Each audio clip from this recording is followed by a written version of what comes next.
Oi, tudo bom? Eu sou a Ana. Hoje é dia 8 de setembro, segunda-feira, vai começar a semana e a gente tá no dia 251 de leitura para ler a Bíblia até o final do ano. Então vem comigo que eu falei Ezequiel 16, 17, 18. Vou contar um negócio que acabou de acontecer.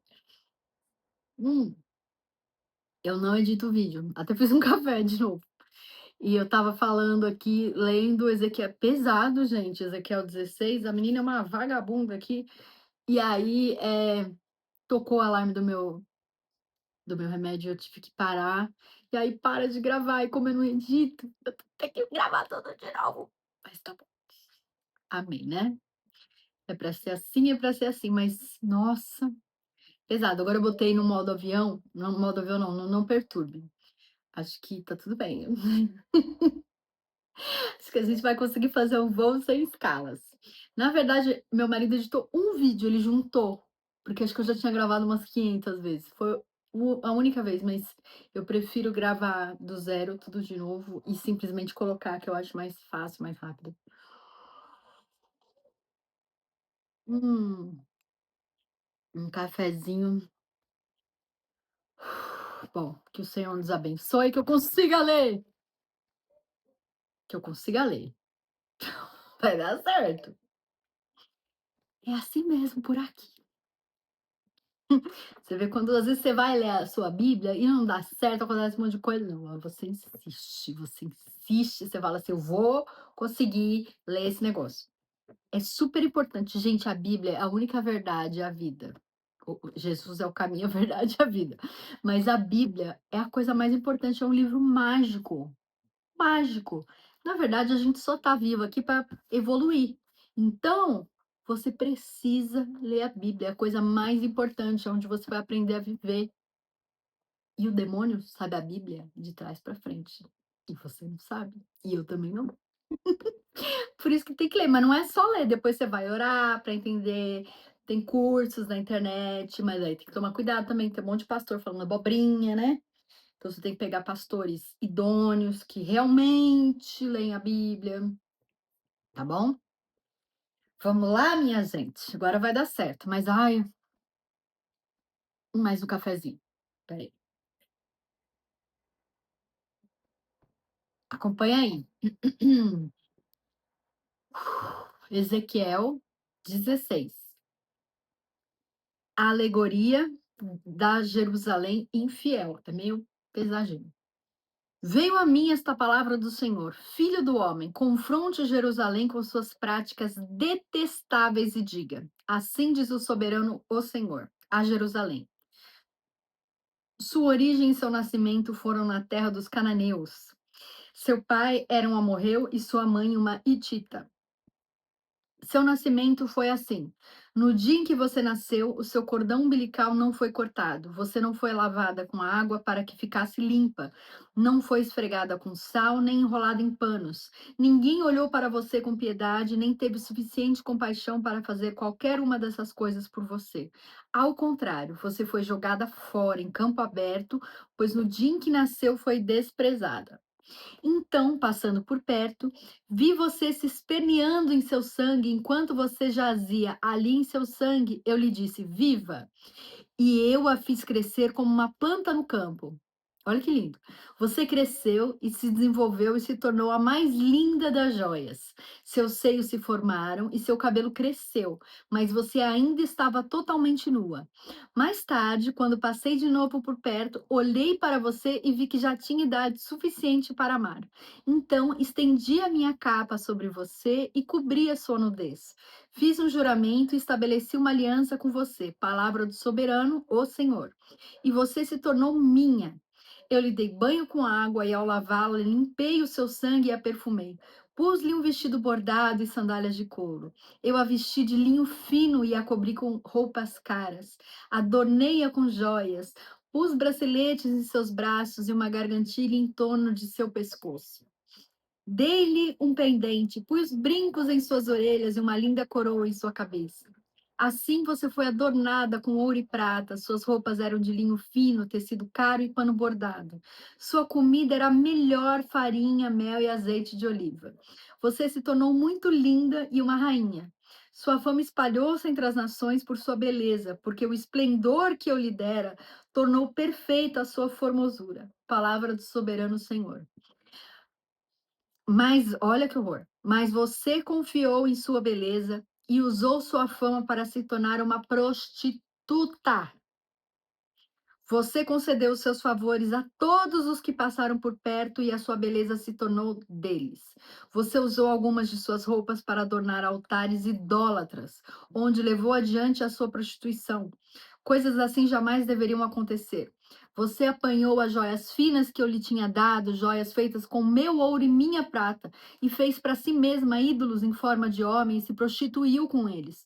Você também os vestiu com suas roupas bordadas e lhes ofereceu o meu óleo, o meu incenso. E até a minha comida que lhe dei, a melhor farinha, azeite de oliva e o mel, você lhes ofereceu tudo como incenso aromático. Foi isso que aconteceu do soberano Senhor. E você ainda pegou seus filhos e filhas que havia gerado para mim e os sacrificou como comida para os ídolos. A sua prostituição não foi suficiente? Você abateu os meus filhos e os sacrificou para os ídolos. Em todas as suas práticas detestáveis, como em sua prostituição, você não se lembrou dos dias de sua infância, quando estava totalmente nu, esperneando em seu sangue. Ai, ai de você, palavra do soberano Senhor. Somando-se a todas as suas outras maldades em cada praça pública, você construiu para si mesmo altares e santuários elevados. No começo de cada rua, você construiu seus santuários elevados e deturpou sua beleza, oferecendo seu corpo com promiscuidade cada vez maior a qualquer um que passasse. Você se prostituiu com os egípcios, seus vizinhos cobiçosos, e provocou a minha ira com sua promiscuidade cada vez maior. Por isso estendi o meu braço contra você e reduzi o seu território. Eu a entreguei à vontade das suas inimigas, as filhas dos filisteus que ficaram chocadas com a sua conduta lasciva. Você se prostituiu também com os assírios, porque era insaciável. E mesmo depois disso, você não ficou satisfeita. Você aumentou a sua promiscuidade também com a Babilônia, uma terra de comerciantes, mas nem com isso ficou satisfeita. Como você tem pouca força de vontade, palavra do soberano Senhor, quando você faz todas essas coisas agindo como uma prostituta descarada. Quando construiu seus altares idólatras em cada esquina e fazia seus santuários elevados em cada praça pública, você só não foi como prostituta porque desprezou o pagamento. Você, mulher adúltera, prefere estranhos ao seu próprio marido. Toda prostituta recebe pagamento, mas você dá presentes a todos os seus amantes, subornando-os para que venham de todos os lugares receber de você os seus favores ilícitos. Em sua prostituição, dá-se o contrário do que acontece com outras mulheres. Ninguém corre atrás de você em busca dos seus favores. Você é o oposto. Você faz o pagamento e nada recebe. Por isso, prostituta, ouça a palavra do Senhor. Assim diz o soberano Senhor. Por você ter desperdiçado a sua riqueza e ter exposto a sua nudez em promiscuidade com os seus amantes, por causa de todos os seus ídolos detestáveis e do sangue dos seus filhos dado a eles. Por esse motivo, vou ajuntar todos os seus amantes com quem você encontrou tanto prazer, tanto os que você amou como aqueles que você odiou. Eu os ajuntarei contra você de todos os lados e a deixarei nua na frente deles, e eles verão toda a sua nudez. Eu a condenarei ao castigo determinado para mulheres que cometem adultério e que derramam sangue. Trarei sobre você a vingança de sangue da minha ira e da indignação que o meu ciúme provoca. Depois eu a entregarei nas mãos de seus amantes e eles despedaçarão os seus outeiros e destruirão os seus santuários elevados. Eles arrancarão as suas roupas e apanharão as suas joias finas e a deixarão nua. Trarão uma multidão contra você que a apedrejará e com suas espadas a despedaçará. Eles destruirão a fogo as suas casas e lhe infligirão castigo à vista de muitas mulheres. Porém, fim à sua prostituição e você não pagará mais nada aos seus amantes. Então a minha ira contra você diminuirá e a minha indignação, cheia de ciúme, se desviará de você. Ficarei tranquilo e já não estarei irado, por você não se ter lembrado dos dias de sua infância, mas ter provocado a minha ira com todas essas coisas. Certamente farei cair sobre a sua cabeça o que você fez. Palavra do soberano Senhor. Acaso você não acrescentou lascívia a todas as suas outras práticas repugnantes? Todos os que gostam de citar provérbios citarão este provérbio sobre você. Tal mãe, tal filha. Você é uma verdadeira filha de sua mãe, que detestou o seu marido e os seus filhos.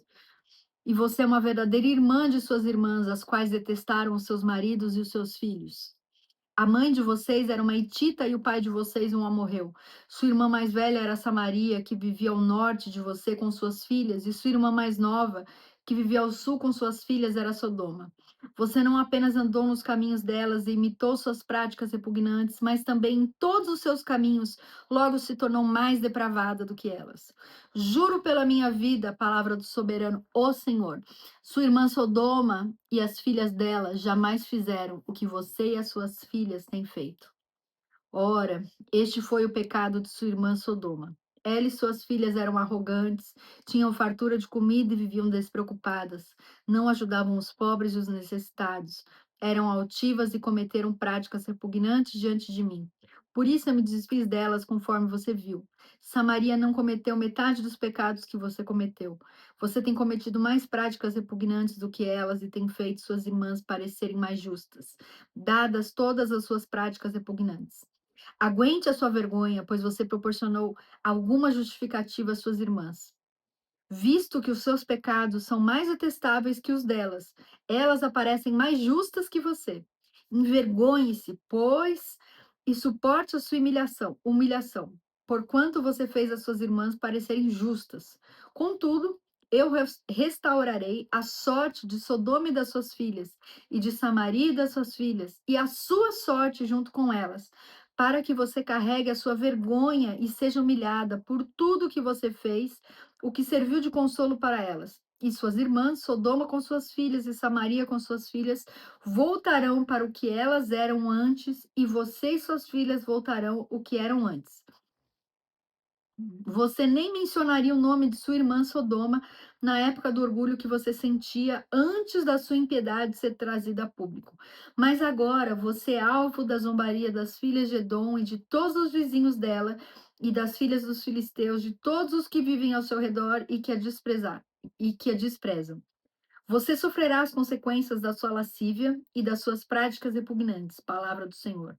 Assim diz o soberano Senhor: eu a tratarei como merece, porque você desprezou o meu juramento ao romper a aliança. Contudo, eu me lembrarei da aliança que fiz com você nos dias da sua infância, e com você estabelecerei uma aliança eterna. Então você se lembrará dos seus caminhos e se envergonhará quando receber suas irmãs, a mais velha e a mais nova. Eu as darei a você como filhas, não porém com base em minha aliança com você. Por isso estabelecerei a minha aliança com você e você saberá que eu sou o Senhor. Então, quando eu fizer propiciação em seu favor, por tudo que você tem feito, você se lembrará e se envergonhará e jamais voltará a abrir a boca por causa da sua humilhação. Palavra do soberano, o Senhor. Pesado, né? Cafézinho. Ai, vamos lá. Ezequiel 17. Duas águias e uma videira. Veio a mim esta palavra do Senhor, filho do homem, apresente uma alegoria e conte uma parábola à nação de Israel. Diga a eles: assim diz o soberano Senhor. Uma grande águia com asas poderosas, penas longas e vasta plumagem, de cores variadas, veio ao Líbano. Apoderando-se do alto de um cedro, arrancou o seu broto mais alto e o levou para uma terra dos comerciantes, onde o plantou numa cidade dos mercadores. Depois apanhou um pouco de sementes da sua terra e as pôs em solo fértil.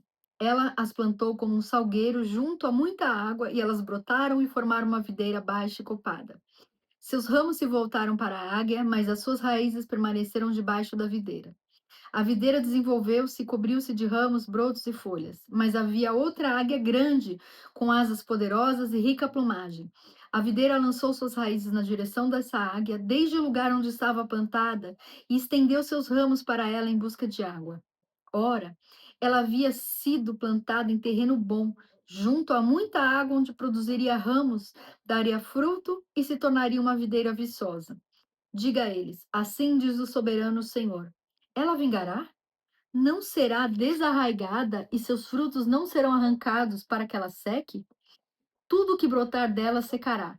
Não serão necessários nem braços fortes, nem muitas pessoas que arrancá-la pela. Peraí.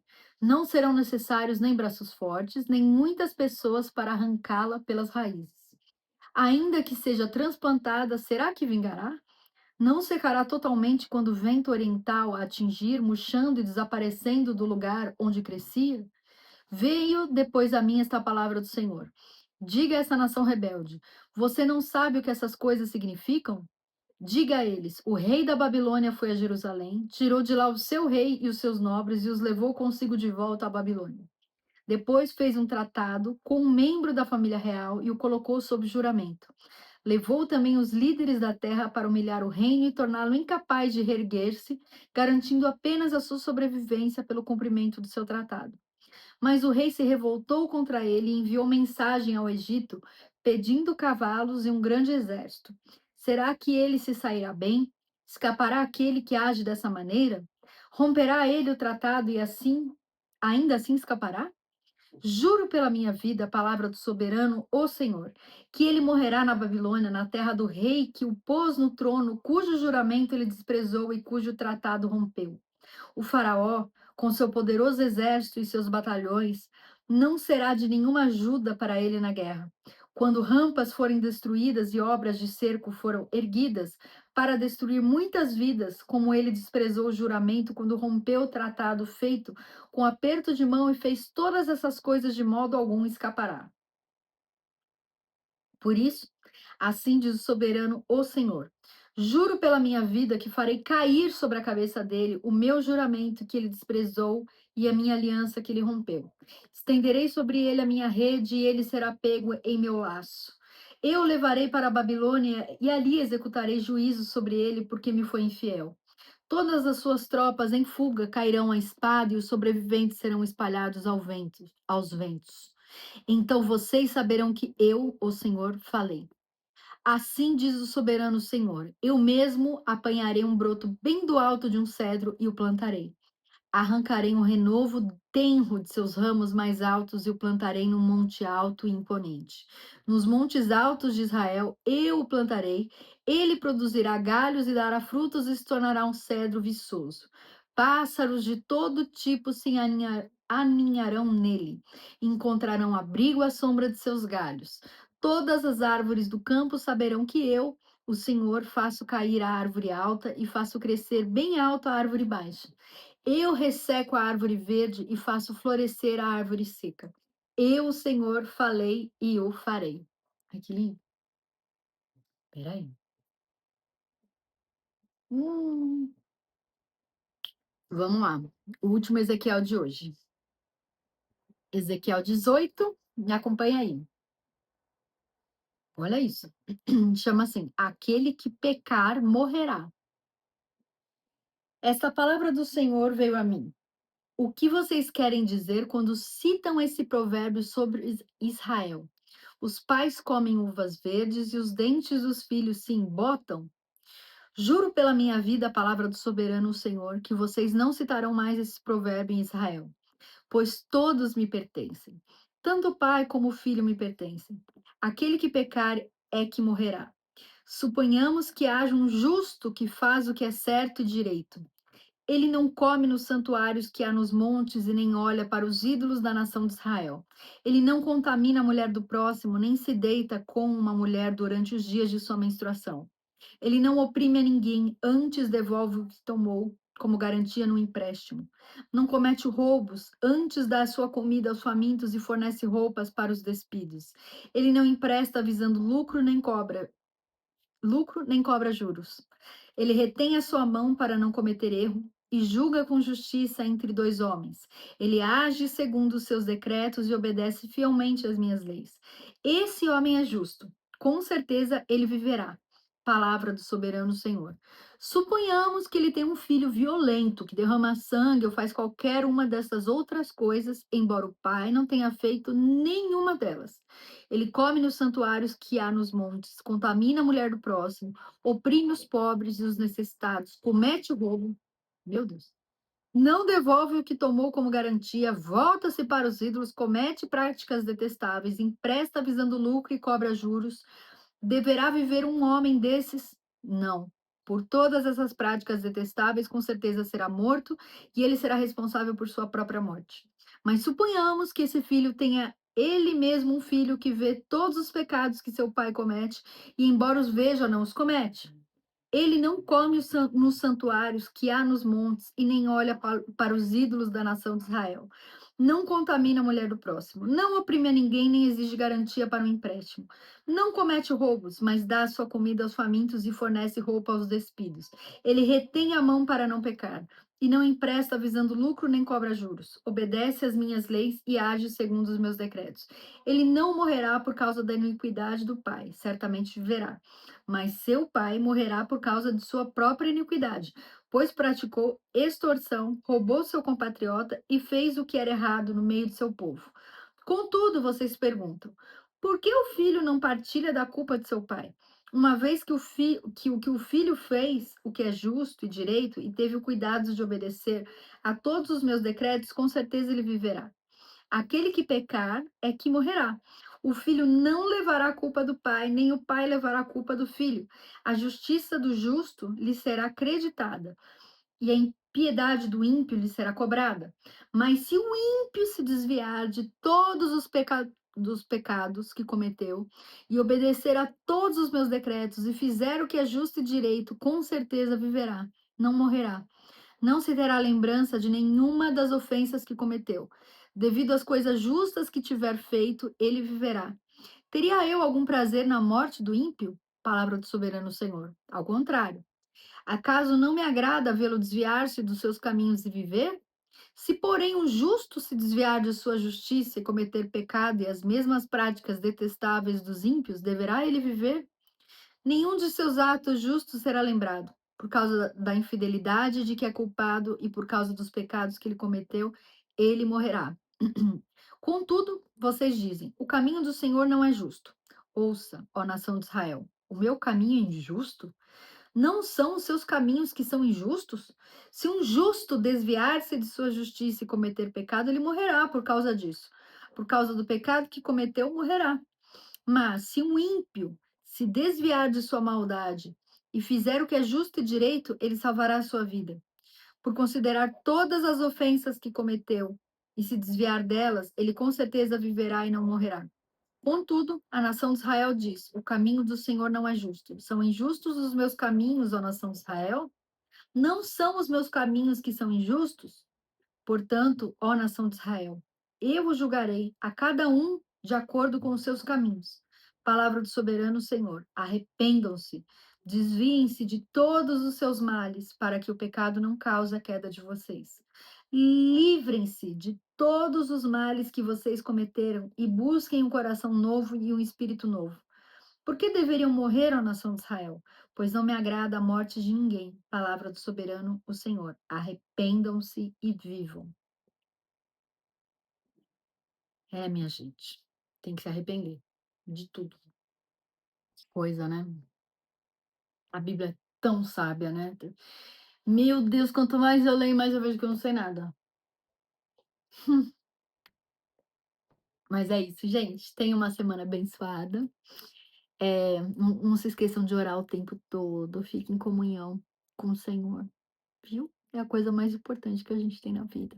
Mais importante. É a única certeza. Se você quer se manter estável nessa vida instável, se agarre a Deus. É a única certeza da estabilidade.